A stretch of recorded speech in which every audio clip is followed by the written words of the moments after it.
So today's topic is going to be self-confidence, and that's on my mind because of a few things.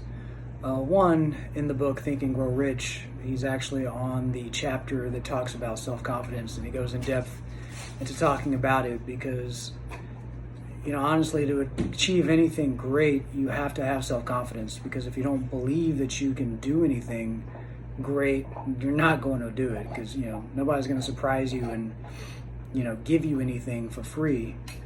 And also, again, referencing the Jordan documentary, there's a scene where Jordan was talking about a shot that he made in college, and I think it won the championship, if I'm not mistaken.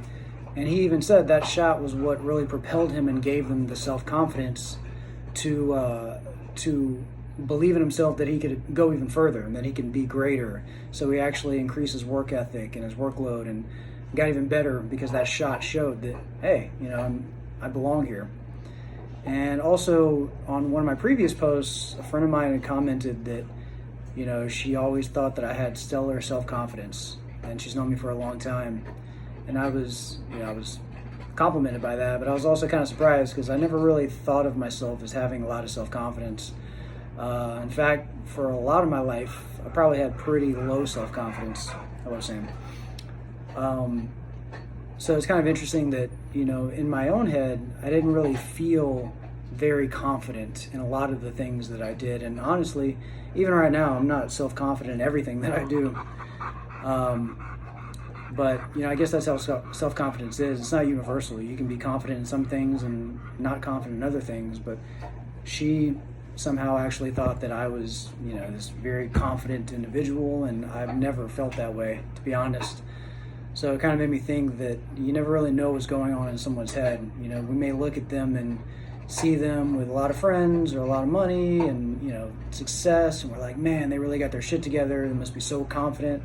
They must be really, in charge.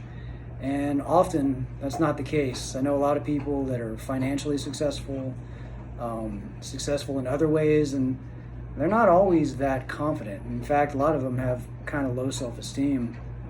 And we're in the era of social media where, our self-confidence and self-esteem is really dependent on the image that we portray online.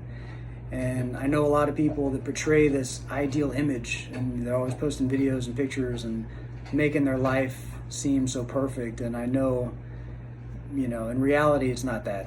They feel bad about themselves. They don't feel happy, but we kind of put this image and we want other people to think that we're doing better than we're not. And unfortunately, a lot of us, we look at this and we kind of judge ourselves based on that fake image, thinking like, wow, seems like everybody else knows what the fuck they're doing. They know more than I do. Why am I failing? Why am I not doing as well as they are? But again, it's not really a real image. It's just kind of marketing. We're all doing our own PR these days. And so I guess the moral of the story is that don't let your self-confidence be dependent on what you see other people do, because often what you see them as, they may not even see themselves as that. So self-confidence is important and it is key.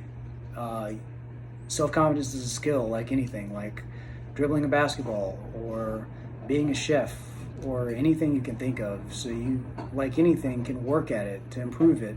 If you're not self-confident right now, there goes my light, just practice doing something that can give you more confidence, maybe in one aspect of your life, and eventually that will start to bleed over into other aspects. So that's all I got for today. Work on your self-confidence. I'm still working on my self-confidence. I'm not where I want to be, but that's life. All right, take it easy.